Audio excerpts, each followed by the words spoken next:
ഇതിന്റെ ആകെ ചെലവായിട്ടുള്ള 2,17,40,000 രൂപയും കേന്ദ്ര ഗവൺമെന്റിന്റെ ഫണ്ടാണ്. ഒരു നയാ പൈസ പോലും പിണറായി വിജയന്റെ ഗവൺമെന്റിന്റേതില്ല, ആരോഗ്യ വകുപ്പിന്റേതില്ല കേരളത്തിന്റെ. ഇതിന്റെ ഉള്ളിലുള്ള ഒരു അടിസ്ഥാന സൗകര്യത്തിന് ഒരു ബെഞ്ചും ഡെസ്കും ഉണ്ടാക്കാൻ 1 രൂപ പോലും പിണറായിയുടെ ഗവൺമെന്റ് കൊടുത്തിട്ടില്ല.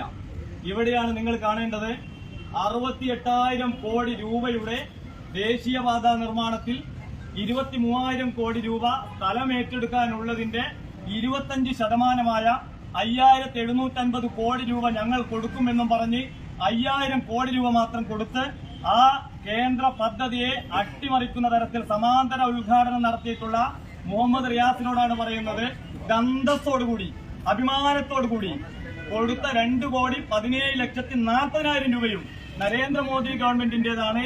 അതുകൊണ്ട് ഇത് ഞങ്ങൾ 100% ഉത്തരവാദിത്തത്തോടുകൂടി ഉദ്ഘാടനം ചെയ്യുകയാണ്. നിങ്ങൾ ചെയ്തത് കേരളത്തിന്റെ അപഹാസ്യപരമായിട്ടുള്ള നിലപാടാണ്. കാരണം കേവലം സ്ഥലമേറ്റെടുക്കാനുള്ള 23,000 കോടിയിൽ 5,750 കോടി 25% ഞങ്ങൾ തരുമെന്ന് പറഞ്ഞ് 5,000 കോടിയും കൊടുത്ത് ജനങ്ങളെ കബളിപ്പിച്ചിട്ടുള്ള നിങ്ങൾക്കെതിരെയുള്ള താക്കീതാണ്. സമാന്തര ഉദ്ഘാടനം മുഹമ്മദ് റിയാസിന്റെ കുത്തകയല്ല, സമാന്തര ഉദ്ഘാടനം അഹമ്മദ് ദേവർകോവിലിന്റെ കുത്തകയല്ല, സമാന്തര ഉദ്ഘാടനം തോട്ടത്തിൽ രവീന്ദ്രന്റെയും കുത്തകയല്ല. ആൺകുട്ടികൾ സമാന്തര ഉദ്ഘാടനം ചെയ്യാൻ അറിയാവുന്ന ആൺകുട്ടികൾ കേരളത്തിലുണ്ട്.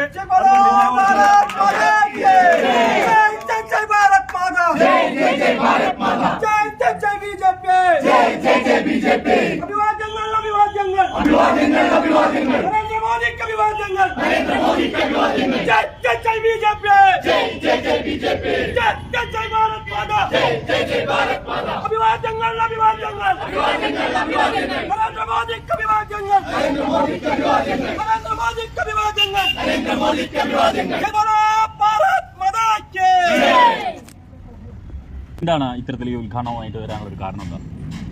നിങ്ങൾ കാണുന്ന ഈ ബിൽഡിംഗ് 2,17,40,000 രൂപ, ആ 2,17,40,000 രൂപ ഫണ്ടിന്റെ ഒരു പ്രോഗ്രാമാണ്. നാളെ ഉദ്ഘാടനം ചെയ്യുന്ന വെക്ടർ സെന്ററാണിത്. 100% ഫണ്ടും നരേന്ദ്രമോദി ഗവൺമെന്റ് NHM ഫണ്ടിലൂടെ കൊടുത്തത്. 1 രൂപ ഇതിന്റെ ഉള്ളിലുള്ള ഓരോരോ ഫർണിച്ചറിന് വേണ്ടി 1 രൂപ പോലും പിണറായി വിജയന്റെ ഗവൺമെന്റും കേരളത്തിന്റെ ആരോഗ്യ വകുപ്പും കൊടുത്തിട്ടില്ല. എന്നിട്ട് നാളെ ഇതിന്റെ ഉദ്ഘാടനം കേരളത്തിന്റെ ആരോഗ്യമന്ത്രി ഉദ്ഘാടനം, അതേപോലെ തന്നെ 2 MLA-മാർ മാറി മാറി 2 പരിപാടിക്ക് അധ്യക്ഷത വഹിക്കുന്നു.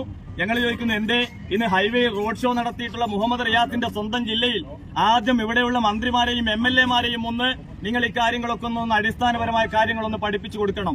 എന്തേ ഒരു കേന്ദ്രമന്ത്രിയെ കൊണ്ടുവന്നില്ല? 1 രൂപ നിങ്ങൾ ചെലവഴിക്കാതെ നിങ്ങളുടെ മന്ത്രിമാർ വന്ന് ഉദ്ഘാടനം ചെയ്യുമ്പോൾ എന്തേ കേന്ദ്രമന്ത്രിയല്ലേ ഇത് ഉദ്ഘാടനം ചെയ്യേണ്ടത്? BJP-യുടെ MP-മാരുണ്ടല്ലോ, രാജ്യസഭാ MP-മാരുണ്ടല്ലോ, ഈ ജില്ലയിലുണ്ടല്ലോ, തൊട്ടടുത്ത ജില്ലയിലുണ്ടല്ലോ. ഒരാളെ പോലും ക്ഷണിക്കാതെ കേന്ദ്രത്തിന്റെ മുഴുവൻ ഫണ്ടും ഉപയോഗിച്ച് അങ്ങനെ നിങ്ങൾ ഉദ്ഘാടനം ചെയ്തോടെ ആർഭാടം നടത്തണ്ട. നിങ്ങൾ എല്ലാവരും ഇന്ന് കാണും, ഈ ജില്ലയിൽ നമ്മുടെ ഇന്നൊരു സമാന്തര ഉദ്ഘാടനം നടന്നു. 65,000 കോടി രൂപ NH-ന്റെ 66 നിർമ്മാണത്തിൽ കേന്ദ്ര ഗവൺമെന്റ് ചെലവഴിക്കുന്നതിനിടയിൽ നിങ്ങൾ ഭൂമി ഏറ്റെടുക്കുകയാണെങ്കിൽ അതിന്റെ 25% ഞങ്ങൾ തരുമെന്ന് ബഹുമാനപ്പെട്ട കേരളത്തിന്റെ മുഖ്യമന്ത്രി പിണറായി വിജയനാണ് പറഞ്ഞത്. അങ്ങനെ 23,000 കോടി രൂപ ഭൂമി ഏറ്റെടുക്കാനുള്ളതിൽ അതിന്റെ 25% 5,750 കോടി രൂപ കൊടുക്കേണ്ടിടത്ത് കേവലം 5,000 കോടിയും കൊടുത്തിട്ട് ഇവിടെ വന്ന് റോഡിന്റെ പിതൃത്വവും ഇതിന്റെ മൊത്തം ഉത്തരവാദിത്തം ഏറ്റെടുക്കുമ്പോ നിങ്ങളോട് ചോദിക്കുന്നത്, ഇത് നിങ്ങൾ മുഹമ്മദ് റിയാസ് ഇത് പഠിപ്പിച്ചു കൊടുക്കേണ്ടത്, ഉത്തരവാദിത്തം പഠിപ്പിച്ചു കൊടുക്കേണ്ടത് ആരോഗ്യമന്ത്രി വീണ ജോർജിനാണ്. കാരണം ഇത് കേന്ദ്രത്തിന്റെ ഫണ്ടാണ്, മുഴുവൻ കേന്ദ്രത്തിന്റെ ഫണ്ടാണ്. 1 രൂപ പോലും നിങ്ങളുടെ ഇതില്ല.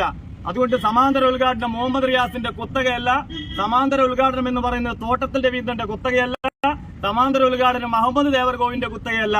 മുഴുവൻ പണം തന്നിട്ടുണ്ടെങ്കിൽ, ഞങ്ങളുടെ മന്ത്രിമാരെ ക്ഷണിച്ചില്ലെങ്കിൽ, ഞങ്ങളുടെ MP-മാരെ ക്ഷണിക്കാതെ നിങ്ങൾക്ക് ഉദ്ഘാടനം ചെയ്യാമെങ്കിൽ ഞങ്ങൾക്ക് സമാന്തരമായിട്ട് ഉദ്ഘാടനം ചെയ്യുന്ന ഇത് പ്രതിഷേധ സൂചകമായിട്ടുള്ള സമാന്തര ഉദ്ഘാടനമാണ്. കാരണം 2,17,40,000 രൂപയും കേന്ദ്രത്തിന്റേതാണ്. അതുകൊണ്ട് ഞങ്ങൾ ഉദ്ഘാടനം ചെയ്തു.